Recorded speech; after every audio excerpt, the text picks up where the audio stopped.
Hey,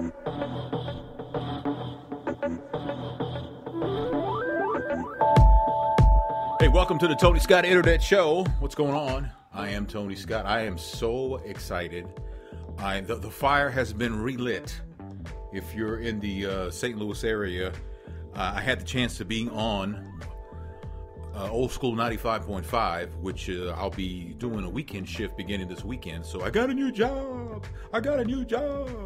But I had a chance to be on with DJ Cut yesterday, who does the afternoon show on Old School 95.5, and talked about a lot of stuff. And it just felt so good to be able to do what I've been doing for a very, very long time. So I was pretty excited about that. So anyway, don't forget to join me on December 5th when I will do this show live.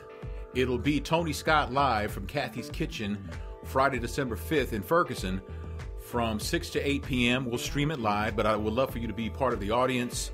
Come by and hang out with me. It's free to get in. If you want to eat or drink, of course, that'll be on your dime. But they have great food at Kathy's Kitchen. And I would love for you to come by and spend as much time with me as possible. We'll take selfies. We'll talk. We'll reconnect. It's going to be great. December 5th, Kathy's Kitchen. You can check it out at TonyScottMedia.com. Now, on the website, TonyScottMedia.com, I do have a section where if you've got a question, a comment, something like that, you go to the Tony Scott Internet Show page. There's 6 blocks there. The last block, it'll take you there. You'll see a button on the left-hand side once you get to that page. You click that, and you just leave me a message right from your computer. It'll use the microphone on your computer, and you'll be able to send me a voicemail message. If you want to do that, you can. Also on the page, I've got Ask Tony, where if you need advice about something, if I can help you out, you want a different perspective, someone who doesn't have skin in the game in your situation, whether it be relationship or money or just anything, you can leave me a question there and we'll answer it here and we'll go from there. How about that for taking it to another level? Yeah, man. So ever since I started doing these podcasts back in 1951, we've been talking about Ferguson. And we start off the show talking about Ferguson. Today is really no different. Representative John Lewis, U.S. Representative John Lewis of Georgia, was on Roland Martin's show, News One Now, and he's calling for nationwide protest if justice is not served in Ferguson. He says Ferguson could be a turning point for the modern civil rights movement.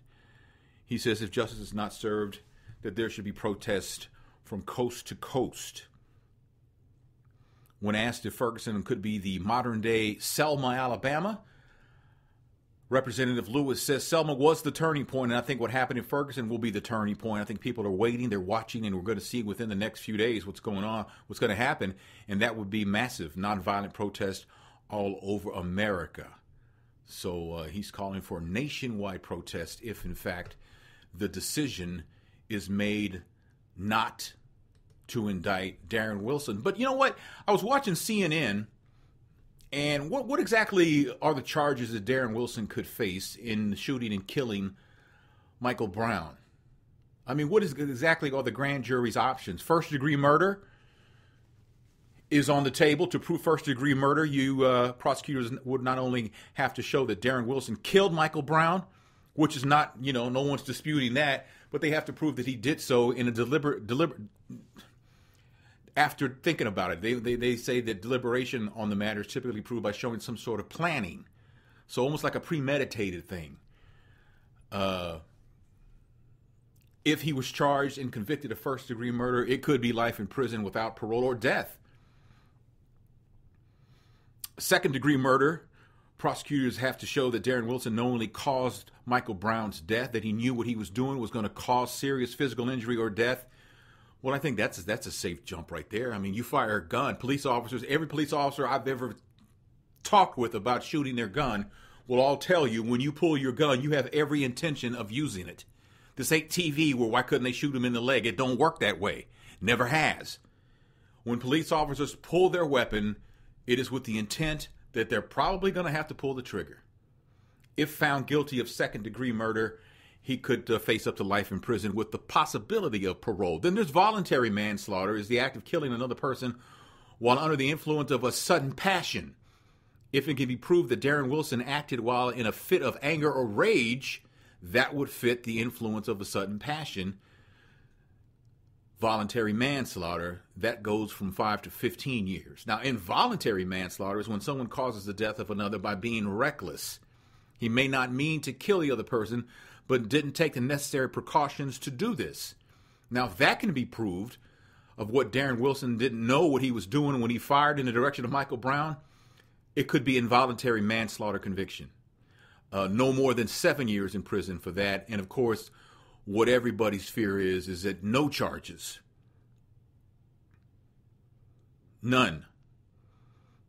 They would have to decide that Darren Wilson was justified in shooting Michael Brown, perhaps because he feared for his life or acted out of self-defense.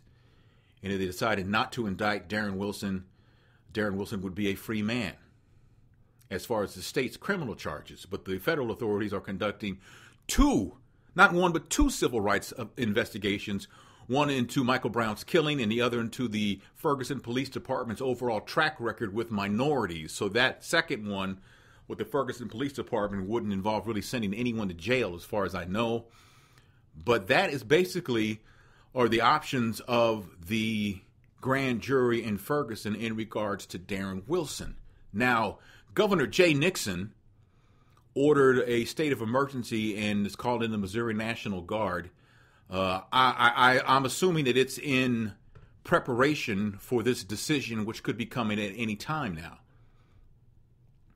He did a conference call with news reporters, Governor Nixon, Governor Mumbles, as we call him here in Missouri, right? Governor Mumbles.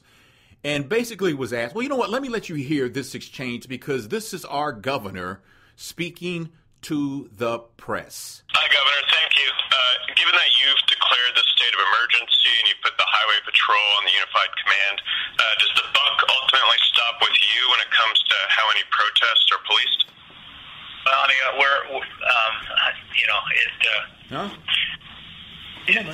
Come on, man. Our goal here is to come on, man. Keep the peace and allow folks' voices to be heard. And in that balance, I'm attempting. I am using the resources we have to marshal to be predictable for both those pillars. I don't. I'm more. What the hell are you talking about, man? I just will have to say I don't spend a tremendous amount of time personalizing this vis-a-vis me. I'm trying to make sure that does the buck stop with you, man? That we move forward in a predictable, peaceful manner that plans for all contingencies that might occur, so the people of a disparate group of opinions and actions can be heard, while at the same time the property and persons of people in the St. Louis region are protected. So what the hell? I prefer not to be a commentator on it. I'm making decisions as to make sure that we're all prepared for all contingencies. And I think this is another step, positive, predictable step towards preparing for any contingencies. Huh? I guess another way of putting that would be, is there any one official or agency ultimately in charge here in terms of response? No. No, I mean, clearly, come on, man. Nixon, come on, man. I feel good about never mind. I mean, come on, man. Really? The basic question was, does the buck stop with you, Governor Mumbles? And you never did answer that question. And then the reporter says, well, let me ask this another way. And he asked him the same question another way, and he still mumbled his way through it. We in Missouri are used to Governor Mumbles, but the entire world found out yesterday about Governor Mumbles, and we're all embarrassed because of it. What in the hell was that? Someone educate me. What did we just hear together? You talk about fumbling the ball. Goodness gracious. What was that? No, Governor, no. It was does the buck stop with you? Simple yes or no question.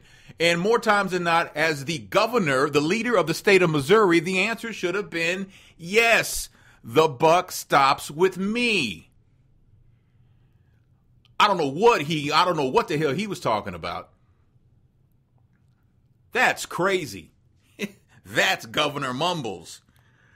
Mary J. Blige did an interview with Stella Magazine. Apparently, she doesn't allow Kendu to have female friends. They've been married, since 2003, and they have an agreement where they agree not to have friends of the opposite sex because she doesn't believe it can work in a marriage. She says, all females for me, all guys for him. There's none of that. Oh, that's my female friend. Oh, that's my guy friend. No, not in a marriage. I've never seen that work. Now, Mary, I never really thought about this, but she's stepmom to Kendu's children. And the oldest is 18. Brown is 18. Then there's Jordan and Nas that he had with another woman, his children. But, of course, Mary's never had her own child. But she considers his as hers. But I was kind of disappointed to hear that, that's silly.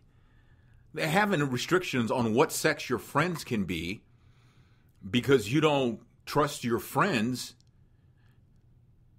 or you don't trust your spouse is the result of really not being exposed to a healthy, trusting, loving relationship. You can say what you want. I agree with her. I ain't going to let my man have no female friends. What are you, in the 4th grade? And really, Mary, do you really think Kendu doesn't have any female friends? I'm not talking about sexual friends. I'm just talking about platonic friends. I've got a lot of female friends. My wife knows about some of them. My wife doesn't know about others. Because I'm keeping it from her? No, because it just never came up. I've always said I got nothing to hide. I'm not hiding anything. My wife's friends are my friends. My friends are my wife's friends. Some of my wife's friends I really don't care for. Some of my friends my wife doesn't care for. But that doesn't mean that we can't be friends. That's your friends.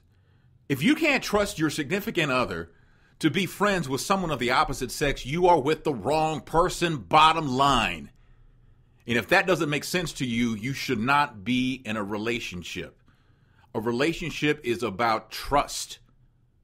If you cannot trust the person you're with, but they're great in bed, you are wasting your time. Oh, the sex may be off the hook, the best you'll ever have in your life, but you can't have a relationship with that person because you don't trust them around people of the opposite sex.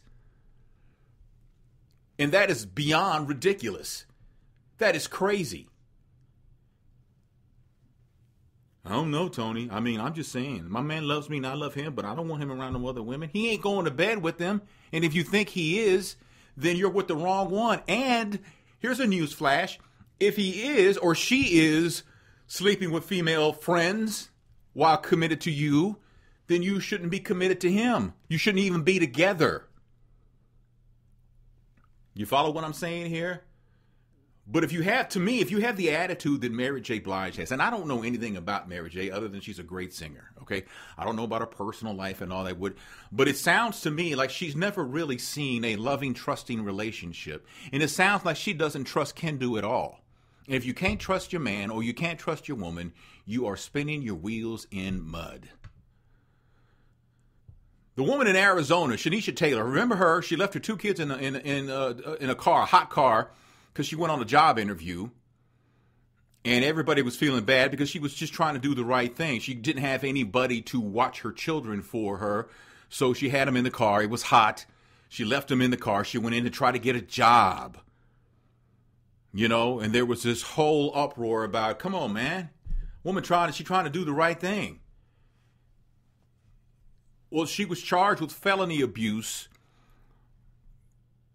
but prosecutor says, because, there was money raised for her, thousands of dollars was raised for her. I think I talked about this in an earlier podcast, but prosecutors said that she could avoid jail because they said she spent some of the money on things she shouldn't have spent the money on, and she could avoid jail if she put $40,000 in donations into a trust fund for her children. You see what I'm saying here? For her kids, it was like $115,000, and they said, okay, we won't you leaving your kids in the car. we're going to not charge you if you put 40 grand of that money in a trust fund for your kids. A woman in New Jersey helped raise, like I said, about $115,000. Right? But she did not put the money in a trust fund by the deadline that the judge had said she's got to do it by, which the deal of a lifetime was not kept. So she was charged with spending more than $4 grand a month on non-essential items, including, a former supporter says, that Shanisha spent the money on a rap album. $6,000 was spent at a music studio in Tempe so her baby daddy could finish his rap album. It is said that the money's gone and she's trying, again, to raise some cash. And this isn't looking good. This ain't looking good. So you're telling me your baby daddy would not watch your kids while you went on this job interview, which could have avoided the whole situation of you being arrested for leaving your kids in a hot car. So he couldn't watch your kids so you could go and do this interview and possibly land this job? And yet he didn't. You get in trouble. People feel sorry for you, so they raise 6 figures for you, and you give him money to finish his rap album. Yeah, you need to go to jail. yeah, you need to cool your heels somewhere for a while, lady, because you, my friend, have made some horrible choices. Horrible choices. Wow. Dorn Horton is someone who's looking at a federal charge of sex trafficking a 17-year-old girl. Police in San Diego, California are, and here's the deal, all right, before I go further, if by chance you're listening and you happen to be some sort of criminal, and I don't imagine that you are listening, but just for the sake of this conversation, let's say you're a criminal and you're listening to me right now, okay? Anything that well, first of all, if you are a criminal and you're pretty active as a criminal, you can't be on social media because the temptation is just too great. The temptation's too great. Also, Montana is Doran Horton's alias because he's a wannabe rapper. And he likes posting selfies. So he allegedly took a picture of himself covered in wads of cash jewelry and marijuana blunts. And he posted the pictures on Facebook. So the haters could hate. Because, haters are going to hate, right? Well, a hater spilled the goods, man. And they told police, this dude right here, you should check him out. Because this money, he's pimping girls, man. Seriously. He's literally pimping girls. So police were like, you know what? It's kind of slow today. Let's look into this thing over here. So they interviewed a 17-year-old girl who was apparently part of Oso Montana's stable. She told them that another young girl at her group home was also being pimped by him. All right. She said how she met him in September. He kidnapped her, allegedly, took her phone, her purse. He says that dude gave her alcohol, gave her some kind of drug, had sex with her for a few hours, locked her in his garage in San Diego. And of course, he's saying, what? What? Well, I'm not a pimp. I'm a hustler. I love money. I'm a hustler. I work legal for my money. And they're like, uh-huh. So if he gets convicted, we're talking about 10 years in federal prison. And we all know when you do federal time, you got to do most of it. You got to do most of it. Did you know that? I mean, you didn't know that, didn't you? I mean, I think it's fairly common knowledge that when you get federal time, the time off you get for good behavior, I think you have to do like 85% of the time before you're up for parole. And that's provided that you've behaved while you've been locked up. Man. I don't know, man. I don't know, dude. If you're going to be a criminal, you can't be just don't be on social media. I mean, if you're on social media now, you decide, you know what, I think I want to be a criminal. I don't know how that process works, but I'm just saying. And you got to cancel your social media accounts because the temptation is just too real for you to brag and floss, as they used to say. I don't know if they still say that or not. And floss your successes, or as you perceive them as criminal successes, and put them up on Instagram or Facebook or stuff like that. It's temptations too, and that stuff can be used against you in court. I had said when I lost my job, I had said that when I did do my radio show and somebody would do something stupid in the news, that, and if you remember, if you listened to me when I was doing radio for at that time, I would say someone did something really stupid in the news, like dress elementary school kids as black kids as slaves when you did a play about the South. Stupid. And I used to say, I think I need their job. Because somebody that insensitive and that stupid doesn't need to be influencing children. I would say I need their job. After losing my job, I came to the conclusion that taking someone's job is a tough thing. Tough thing. So I didn't know if I would ever say that again. And I've said that I probably wouldn't say that again. But then comes the assistant principal in Norfolk, Virginia, who was catching heat because she retweeted a joke about interracial dating. Booker T. Washington High School walked out of class Monday in an act of protest. Assistant Principal Amy Strickland's tweet, retweeted from the account of Or Nah Tweets, showed a group of white teenagers with black teenagers as prom dates, and the caption said, "Every white girl's father's worst nightmare or nah." And so she retweeted that. And you know, when you retweet, and here's the thing that people don't understand about retweeting. When you retweet something, to some degree, just not to 100% degree, but to some degree, you're co-opting that. You're co-signing that. You're co-signing that. If you don't realize that, then you need to put that in the tweet. I think this is stupid and insensitive, and then retweet it. But to just retweet it without comment, it's almost like you're saying, hey, check this out. You know? And you're almost kind of like co-signing it. And you probably don't mean to, but that's kind of how people, and when you do something like that, something racial like that, people assume that you're co-signing it. You know, Michael Lamel is a junior at the high school, and he says those comments should really be kept to herself. I could have been any one of those boys in the picture, Michael says. And I really don't see myself, like I said earlier, as anyone's worst nightmare. The students want the school's principal, Adrian Day, who happens to be African American, to take action against the assistant principal. The assistant principal, Amy Strickland's Twitter account has been deactivated.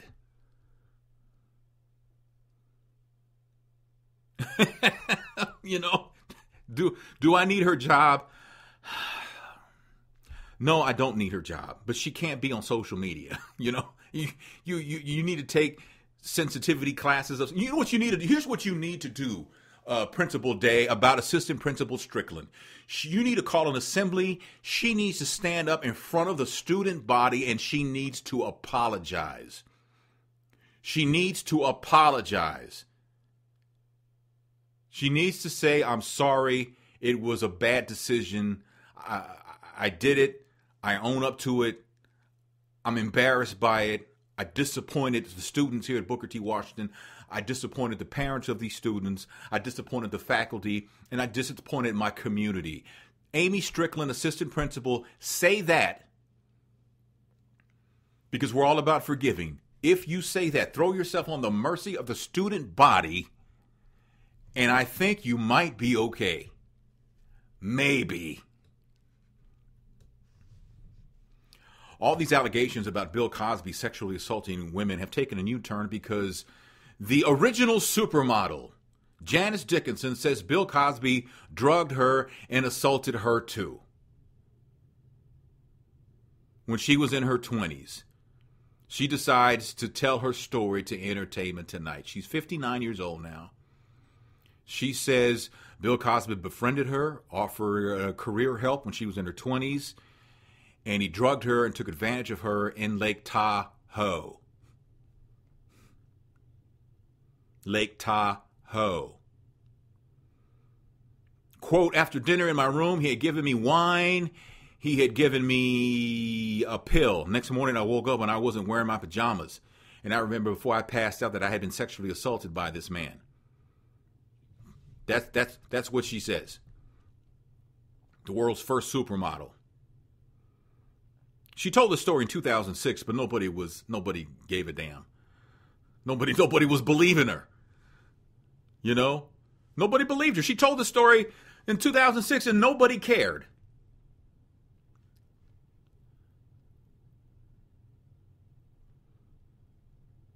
It is being said that, in fact, my Men on Everything show I do with Mark Clark and Troy Johnson, we kind of went at it for a while on this particular topic. And it is being said, I'll have that up for you later to check out, by the way, on TonyScottMedia.com. But it's being said that because Bill Cosby will not talk about this, or as his lawyer says, he will not dignify, quote, decade-old discredited claims of sexual abuse with a response. So he's not talking about it.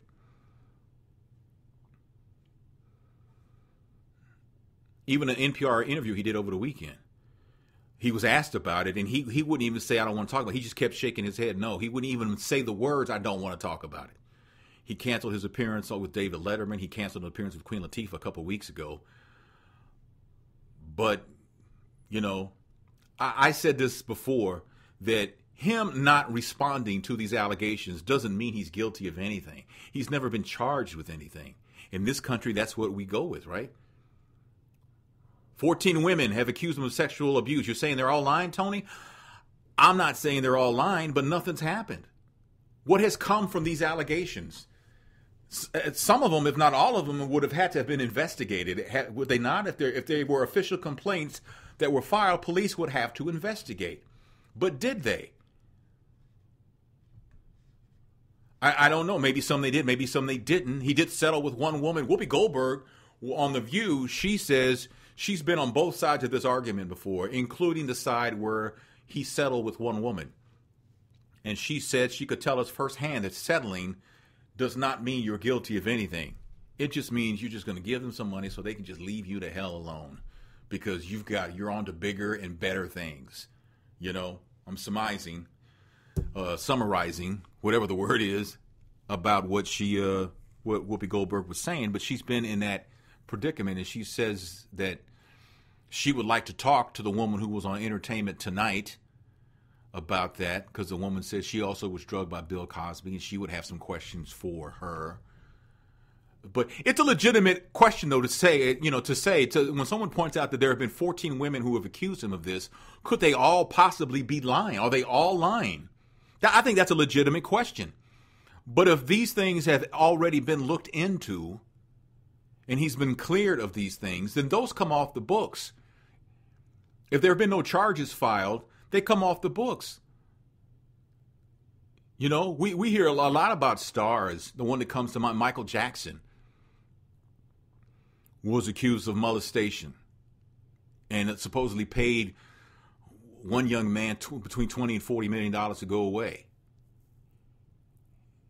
And I think, did we find out after Michael died that Michael never did molest that child, that he was pretty much blackmailed, and that the father committed suicide, the father of the boy? Remember that? So we have to be careful about how we handle this. Has the statute of limitations run out? I don't know. I think they have, but I'm not sure. But that's something to really consider, because there are a lot of things to consider. Statute of limitations doesn't mean that he's guilty or not guilty. It just means whether he can be charged anymore or not. You know what I'm saying? So it doesn't mean he's guilty or not guilty. You know, but these allegations apparently have come and gone over the years, and nothing's ever come from it. And that has to speak to something also. Oh, he paid his way out of it. Well, he only paid one woman, and again, that's not necessarily the admission of guilt. You know, if you're being fair, we like to kick famous people. We like to kick them when they're down a little bit, don't we? We just like to do that. It's just something that we enjoy doing. We like kicking people when they're down. Adrian Peterson of the Minnesota Vikings has been suspended without pay for the remainder of this season. He has not played a down this season since the allegations came out about him abusing his child. NFL Commissioner Roger Goodell says that part of the reason he got the rest of the year off was he didn't really show any meaningful remorse. Adrian Peterson a couple weeks ago pled no contest to the misdemeanor charge of reckless assault of a child, but the NFL says he violated the personal conduct policy in an incident of abusive discipline that he inflicted on his 4-year-old son. Commissioner Goodell also directed Adrian Peterson to meet with a psychologist and complete a counseling, treatment, and community service program. It will not be considered to have him reinstated before April 15th of next year. You must commit yourself, the letter to Adrian Peterson went from Roger Goodell, to your counseling and rehabilitative effort, properly care for your children, and have no further violations of law or league policy. Roger Goodell also wrote that Adrian Peterson's punishment is pretty consistent with his modifications to the NFL's personal conduct policy on August 28th, saying they were aggravating circumstances that warrant further discipline than the baseline 6-game suspension. Remember with the Ray Rice thing, getting 2 games. And then the video came out, and he was Ray Rice. They double dipped on Ray Rice, and they punished him again. And I think that's the main point of Ray Rice's appeal, is that you can't discipline me twice for the same thing. But then Roger Goodell says, yeah, but you lied. The first time you lied. And so when we found out the truth, so when you lied and we found out, that means that we could double dip on punishment, right? You want to hear something ridiculous though? Man, I got my mouth today. I don't know. I saw, and I forget, I have so many social media accounts, but one of them says, because one of the headlines says that Adrian Peterson was suspended for the rest of the season for violating the domestic violence policy in the NFL. And somebody posted, how was that domestic policy? He didn't beat his girl, he beat his child. I was like, OMG, really? Really?